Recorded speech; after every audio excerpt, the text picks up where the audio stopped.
Okay, so that'll be the first week of the 3-week process of writing these short essays. The second week will be the drafting, and you'll write a rough draft and you'll post it on your blog.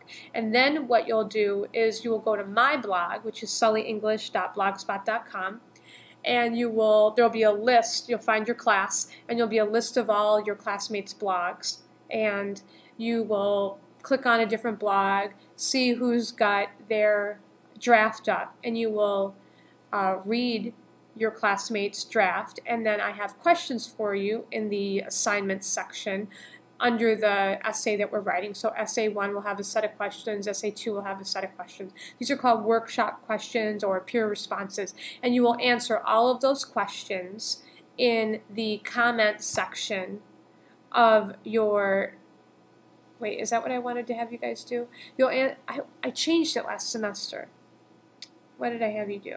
No, you're going to do it on your own blog. You're going to write the workshop for your classmate on your own blog. That worked better. And then you're going to write in the comments section of your classmate that, hey, check out my blog, and you'll leave your link, and look at the workshop that I gave you. So that's how we're going to do that.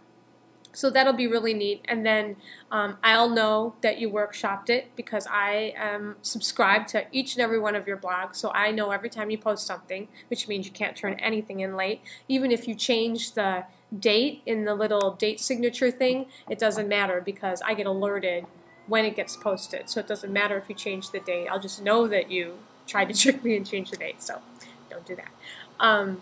So yeah, so that's how we're going to do that. So that'll be the second week of the 3-week process.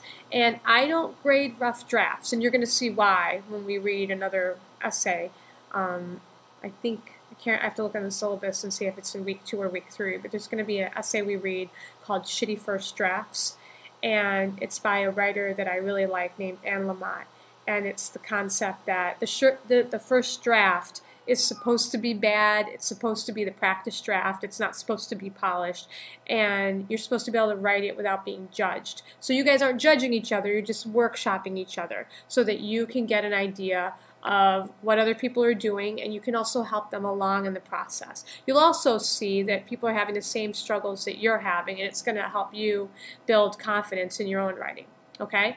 So I won't be reading them, but I will be looking to see that they're posted, and you receive participation points for that. And participation is a big part of this class, so you want to make sure that you get every participation point that you can. Okay, then the third week, you will be posting a final draft.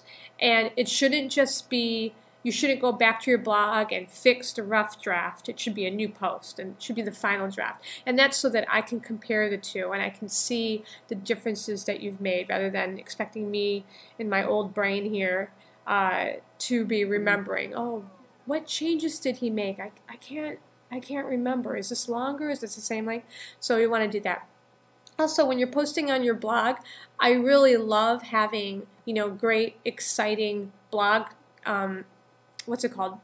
post titles, but it also needs to be clear so that I know, as well as your classmates know who are going to be reading your blogs, what assignment it is. So have your great title of your essay as your blog title, but then have a little dash and say, Essay 1 rough draft, or Essay 1 final draft, or reading response for week 2, something like that, so that I know. So have the fun title that makes it more exciting and more fun to read for everybody, but also have the functional title as well with a little dash at the end, or have it up front and then have the fun title after, whatever you want.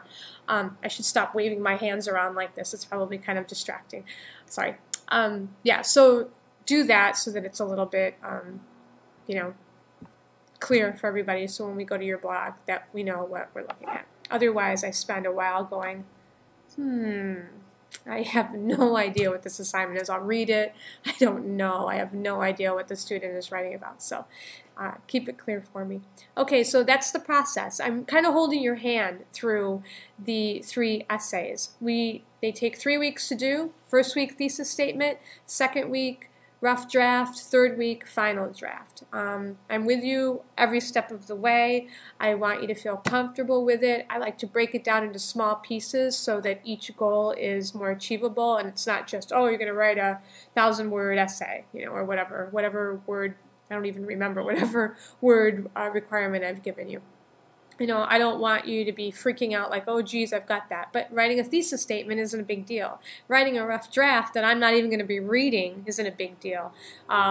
Looking at a classmate's rough draft and responding what you honestly think about it isn't a big deal. And then reading the response that you get and tacking that on and fixing yours up and polishing it, that's a bigger deal, but you've already done the hard work. You've already got the draft done. So it's not horrible. No, I'm not trying to say that writing is not difficult and that this class is easy. This is one of the hardest classes you'll take in your entire college career, because it's writing, and writing is hard. We all think it's going to be easy because we've been literate since we've been in first or second grade or whatever, but it isn't. It's scary and it's hard. So I'm trying to tell you that I know that, and I'm also trying to break things down for you in small sections so that I don't have people freaking out on me, mid-semester. Okay, because I want you to all stay in the class, and I want you to all finish the class, and I want you to not get overwhelmed. And I know that me not being there in the classroom every week, cheering you on, I know that it's hard to stay motivated when you're sitting home in your pajamas. But go and read your own diagnostic essays, and go and read each other's. You can get the links on my blog. Pay attention. Maybe even make a list on the fridge or post it on the screen of your computer up in the corner. What exactly are the skills that you need to focus on this semester. You might have come up with 3 or 4 skills that you wrote in your diagnostic essay, and then you go and read some classmates and you go, oh yeah, she's right. I need that skill. I don't have that skill. I've got to work on that skill. So we're in this together. I'm here to help you. And don't get overwhelmed. If you're feeling freaked out, send me an email. And I'll try to keep these videos coming. I think maybe seeing me, although I think I look really fat when I look at myself in the camera here. Ugh. I'm not this fat, you guys. But, camera adds 10 pounds, maybe 20. But anyway, I'm trying to, have a face to the writing so that you see I'm not a big scary person. I'm not a wicked witch or anything like that. I know that sometimes emails don't always properly convey whatever tone that the writer is trying to convey. So I want you to kind of get an idea of what my personality is like, and hopefully this will help you a lot, so that I'm not out to fail each and every one of you. I really would love to be able to give each and every one of you an A. So that's my desire. So you've got to help me out with that a little bit and let me know what I can do to help you more. Okay? So keep the questions coming, keep the good work coming, and I'll be sending out another video soon. Have a great day.